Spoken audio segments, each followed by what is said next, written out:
Jesus, singing gold, the blood of Jesus that washes white as snow. Singing gold, the blood of Jesus, singing gold, the blood of Jesus, singing gold, the blood of Jesus that washes white as snow. Singing gold, the blood of Jesus, singing gold, the blood of Jesus, singing gold, the blood of Jesus that washes white as snow. Singing gold, the blood of Jesus, singing gold, the blood of Jesus, singing gold, the blood of Jesus that washes white as snow.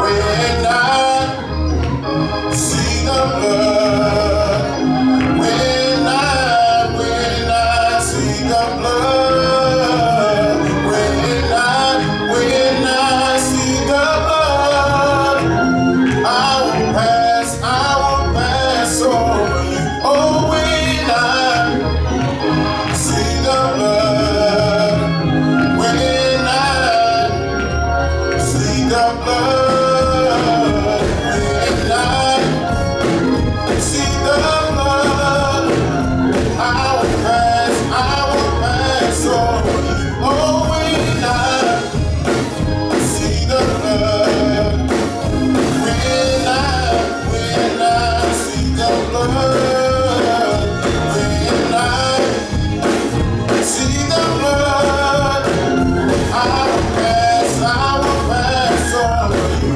Singing gold, the blood of Jesus, singing gold, the blood of Jesus, singing gold, the blood of Jesus that washes white as snow. Singing, oh, the blood of Jesus, singing, oh, the blood of Jesus, singing, oh, the blood of Jesus that washes white as snow. Oh, when I see the blood, oh, when I see the blood, when I see the blood, I will pass over you. When I see the blood, when I see the blood, when I see the blood, I will pass over you. Singing, oh, the blood of Jesus, singing, oh, the blood of Jesus, singing, oh, the blood of Jesus that washes white as snow. Let's go ahead and this religious.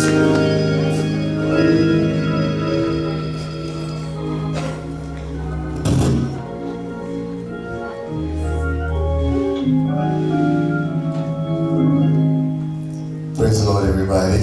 Praise the Lord. Certainly we thank and praise God tonight for blessing us to be here, to come out to a prayer service. We certainly give God the praise and the glory for all that He has done.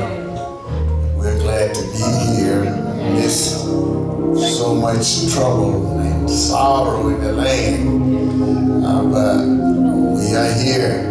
And I praise and I thank God for that. I just want to say something about the times that we're in. And I don't think that we should really expect things to get better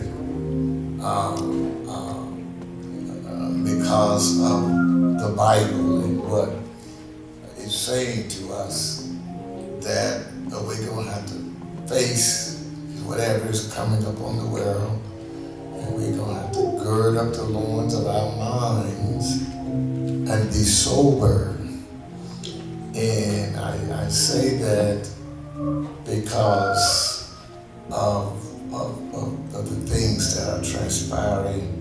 And if you're not careful, you'll get caught up in the world, or what the world is saying, or what the world is talking about.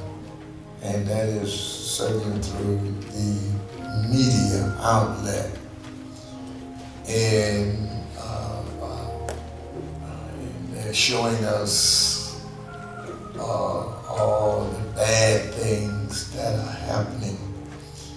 And if you ain't careful, you'll get caught up in those kinds of things. Instead of them trying to solve the problem, they have been making it worse by filming all of this stuff and put it out there. And then when we see it, we don't know what to do with it. So it affects us sometimes in ways that it should not. And of course, the man never should have died like that. Never should have happened, but it did happen. But I can't pull my hair out because it happened. Because God told us things like this were going to come up on us.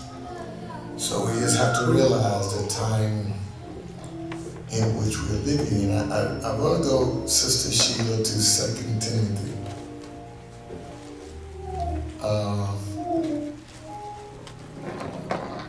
2 Timothy chapter 3, verse number 1 through 5. And I've been around here long enough to know that God has the answer for everything in every situation. I know that. And I think the Bible records, give us enough information where we are able to survive. And I say all the time, if you don't know what to do, if you don't know how to respond or react or whatever, I said, and if you still feel like that you don't have a clear-cut answer to whatever, I say to you, whichever way the Bible pushes you, you lean that way.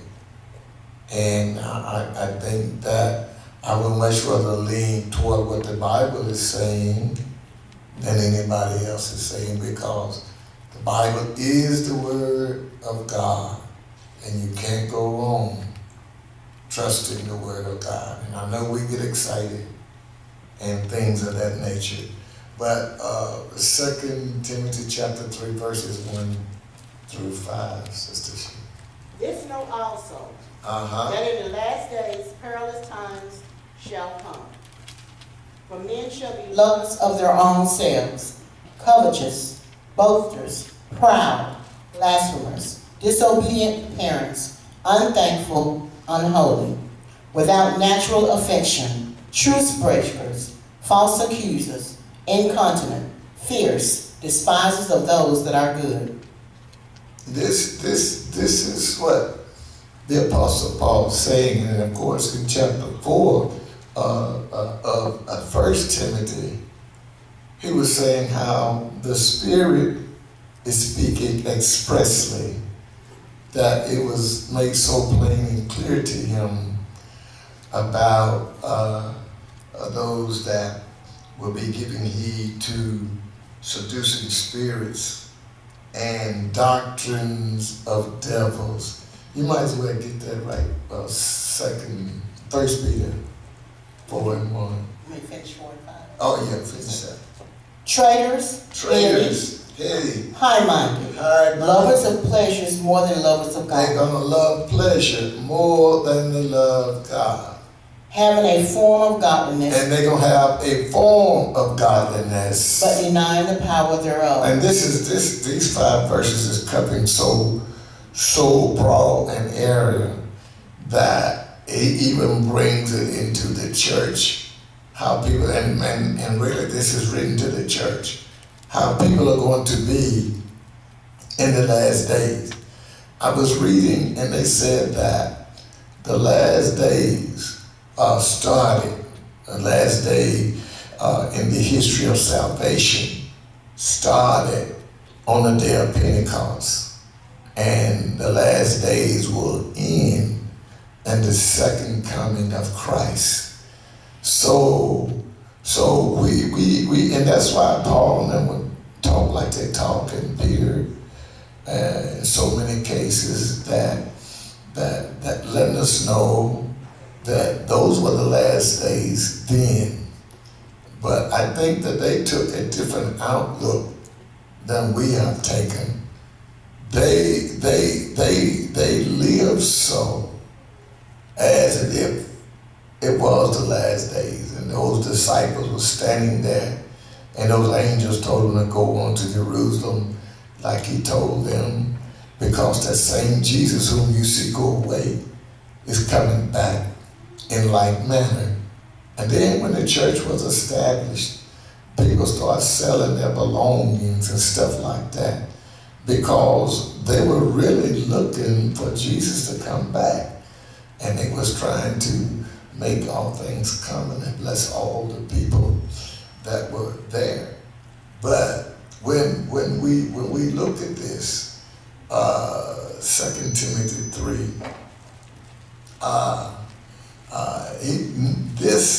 know for sure that in the last days there are going to be troublesome times, hard times, stressful times. And so that's what we are looking at, the time in which we are living in. All right? And perilous time. Peril is exposure to the chance of injury, loss, L-O-S-S, or destruction, danger, jeopardy, and risk. Peril. So within that first scripture is telling us about all the things that are going to take place. And it could be any one of those things, especially when he talks about destruction. Now we're in it. And of course, you know, we feel like that there are racism in the world, in the land, and I'm sure it is. But when I came along, it was racism too. But our parents taught us, in a sense, how to survive in a time like that. And a lot of times if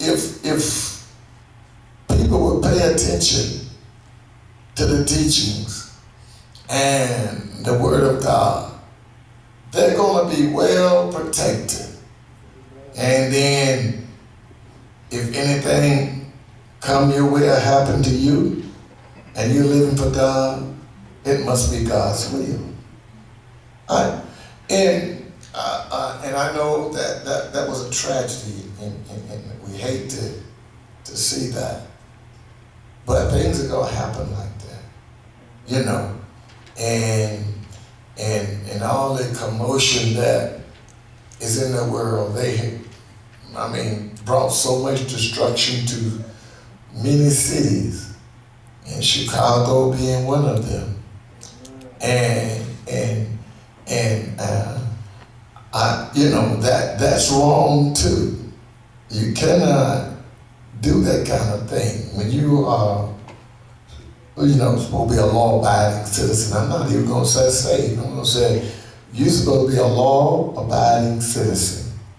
What has the death of, quote, an innocent man got to do with you breaking in stores and looting and stealing and starting fires? Nothing to do with that at all. You're just looking for an opportunity and an excuse. And on that note, I remember when Dr. Martin Luther King was killed in Memphis. I was at work who worked at Bruce Lumber Company. I was working at Bruce Lumber Company, and the people that the shift supervisor, whoever, they thought that we were going to riot or something. We didn't. We just did our job. There are a lot of black people working there, black and white. But, we did our job. But what I want to say is that Dr. King taught his people how to protect themselves, knowing that they're going to be beaten, knowing that the dogs are going to be turned on them, knowing that they're going to have clubs upside of their head. But they were willing, nonviolent, and he took that scenario or that nonviolence attitude from the Bible. Jesus was the same way. Jesus was the same way, nonviolent. Peter said, well, no, we're not going to let you go to Jerusalem. We ain't going to let nothing happen to you. Jesus told him, if you live by the sword, you should die by the sword. A lot of times, we invite stuff our way. This ain't got nothing to do with that, man. I'm just talking about some things. I said this not too long ago, that a son, Cato, who said he got tired of the police stopping him and making him lay down in the street, on the sidewalk. But he didn't give him a reason, but he did. His windows all tinted. They couldn't look in it. He had them fancy rims on that little blue Jeep. And they just assumed that he was a drug dealer. So they figured that we're going to catch him, we're going to stop him and catch him. And one day we stop him, we're going to find the drugs because we know he did them. And I guess they did it so many times and they learned that he wasn't doing that. So we lived in a time. They taught the people how to cover up because you're going to be hit. Now, we just have to learn how to live under whatever is out there. But the reason why I think so many of us is disturbed is because of the media. And repetitiously they're showing the incident. How many of you knew that when Jesus died on the cross, God's only begotten Son, that he basically did nothing? Am I close to being right? Sister Sheila didn't say that. Trying to, yeah. The earthquake, sun went down, heat itself. But he didn't come down off the throne and start snatching folk. That's what I'm trying to say. There is a way that we have to survive, that we have to live. I was listening when not too long ago, when the policemen were killing a lot of people, as Steve Harvey said that he told his children. He said, if they stop you Always have your papers where you can reach it without going into this and going in the glove compartment, because they don't know what you're doing. But you have them, I guess, in the sun visors where you can.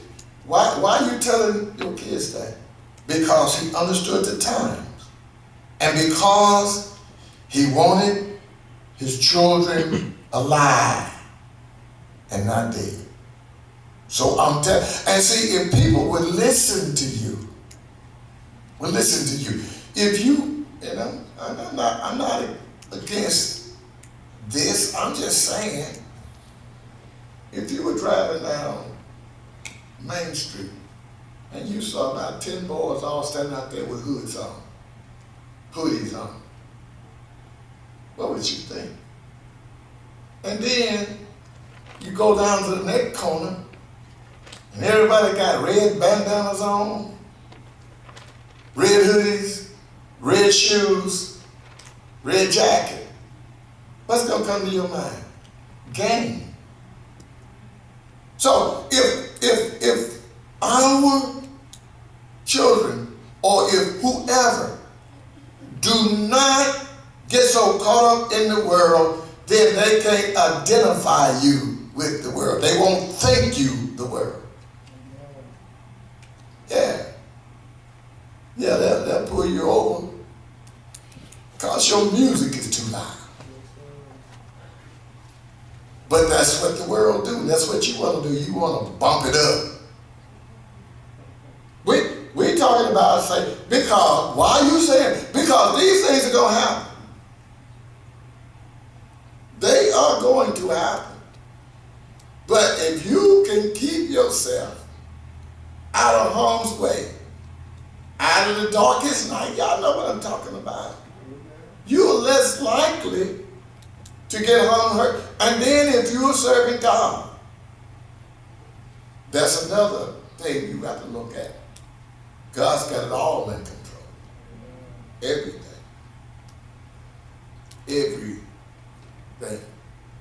I told y'all when I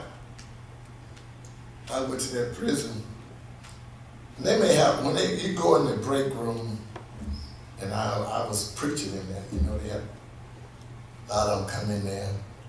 We went down there, had a service. And they only had 1 or 2 guards in there, but all of them prisoners. But I was preaching tough. And for a minute there, I said, where is security? But I wasn't down there on my own. Huh? I hope so. Huh? I said, y'all acting like prison is cool. You walking up here with your starch stuff on. Some of y'all pants are down. I said, you need to tell your sons and daughters not to come to a place like this. It ain't cool. I said, have y'all heard that they make women out of men in a place like this? I thought about my security. But I'm saying, we are so caught up that we don't separate ourselves, and if we are separated, they can't see the difference. Because they're going to think you a thug. So some stores you go in, I don't get excited or upset when they say, don't come in there with your hoodies on. Because what? They think that you're disguising yourself so you can commit a sin, a robbery. I mean, and see, this is what I'm trying to say.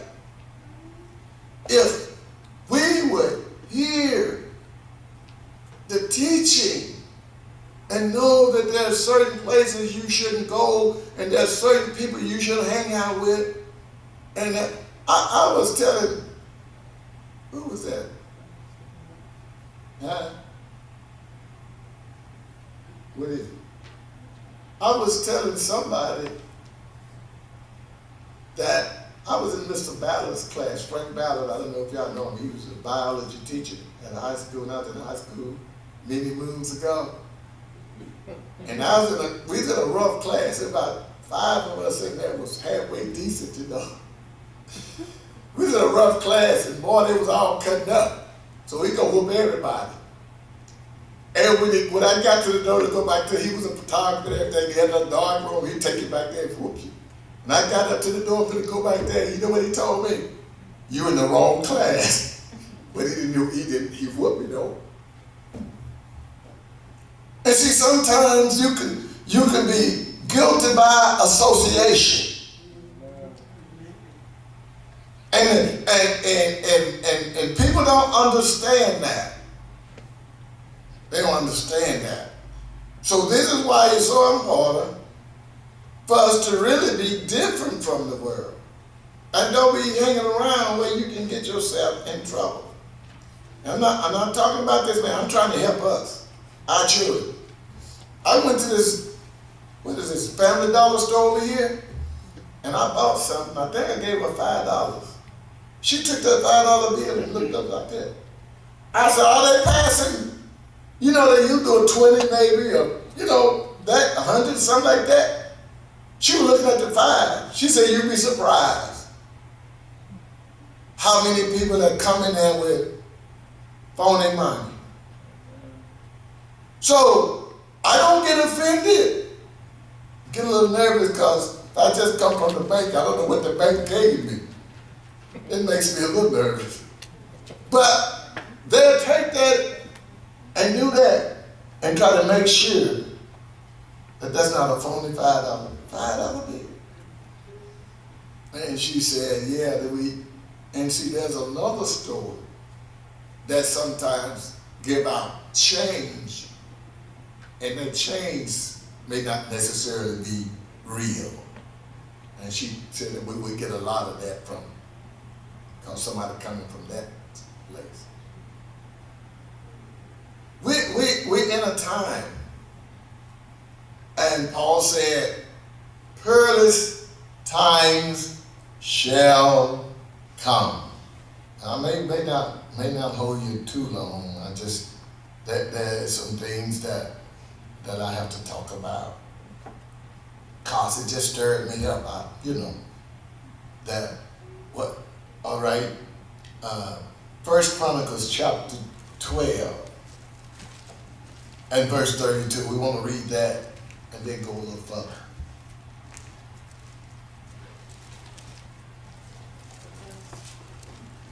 First Chronicles 12 and 32. And of the children of Issachar. And the children of Issachar, which were men that had understanding of the time. See, Issachar, men understood the time and they were in. You just have to know your time. I'm thinking all this stuff going through my mind. Here, Onesimus, guess I said it right, who Paul befriended, he befriended Paul. He was a slave. And he got saved. And Paul said, this man really was ministering to me. But you know what he did? Paul sent it back to his master. Because understanding of the times. Read. And of the children of Issachar, which were men that had understanding of the time. They had understanding of the times. To know what Israel ought to do. And they knew what Israel ought to do. The heads of them were 200, and all their brethren were at their commandment. Yeah, I think this was the time they were making David king. And I guess everybody went on the same page. But they knew what time it was. They knew what Israel was supposed to do. Who knows what time it is now? And what are we supposed to do? I think the greatest thing you can ever do for your family is you be saved and you teach them God's word, his and everything that's in this, that's in the Word of God, is for you. It's your protection. It's your life. It's your blessing. It's your joy. It's your peace. That is Him. It's Him. And that's why it's so important for us to seek God for us and our families. Come on now. If I know that they have an opportunity, you don't give them an opportunity to harm you. So I want you to obey the law. I want you to drive the speed limit. Don't give them a reason to pull you over. Don't be blasting your music. Don't be drinking and driving. Don't be. Yeah. Why? Now they got a reason to stop you. Yeah. God can protect you, but you should just about be doing what's right if you really want God's protection. These men understood the time, and they knew what Israel ought to do. They knew what Israel ought to do. They knew it. They knew it. See, David wasn't king over all Israel, and they had to make him king over the whole 12 tribes. So they did that. But, you know, and you, that's why I've heard people say, well, they're hanging with the wrong crowd. What does that mean? They identified with the wrong people. Yeah. You don't have to pull the trigger. You just be driving the car, and they get both of y'all for murder. Yeah. But when you put yourself in the wrong place, I'm trying to protect us in the church. The law is not a terror to them that do right. It's not a terror to them that do right. I can be driving down the highway, and you can see them coming, and they pass on by you. I don't have to get nervous and shaky. I can see 18-wheelers look like they're getting too close. I can't let that stuff terrify me. I keep driving. I have faith in my driving, and I got little faith in theirs. Amen. What you? Oh Lord, I don't know where that comes from. And so this is what I'm saying. Because you can let stuff make you a nervous wreck. But you in these times, you're gonna have to have faith in God. You're gonna have to believe that God is your divine protector, that He will keep you and protect you. But you don't want to do anything. Love does not behave itself. See, you don't want to do unseemly stuff to draw attention to you. This is another thing Carlo did. He walked our house. We were on Chester Street. We were right across from the store, right? And Carlo said he would walk to the store, and he see some of them people locking their doors as he went by. And he kind of messed with him, you understand? But he said one day he was in his car, he saw some dudes walking, he locked his door. Y'all understand what I'm saying? You can look at people and think. And there's a lot of times with it. They carry themselves, how they dress, how they look. And sometimes you can pull up on the parking lot, and you know this dude wants some money. Let me have a quarter, you know. That kind of thing. I'm just telling you, So, is it safe to say that we all have done that? Yes, sir. Amen. Okay, that's what I'm saying. Then those policemen are human like we are. Amen. They scared too. Amen. Yes, they are. They are afraid. They got to stop a car and they don't know how many in there and don't know what they got. And they got the music blasting. You know he's afraid. Why do you think they call for backup? Don't be afraid. Because I ain't gonna try to take this man by myself. I don't know who in that car. And sometimes they'll sit in that car and put that little loudspeaker on and say, "Get out of the car, please." They're afraid. They're afraid. So if we could come up with a way to draw their attention, I think it's better off for us. What do you think? Yeah. And that's all I'm saying. That's all I'm saying. I'm not saying that policeman was right, he was wrong. They got in charge. But the people are still looting and turning over cars and setting cars on fire. And when they set the police station on fire. Now, what would you think a policeman's gonna have to restrain himself when they done come to the station and set it on fire?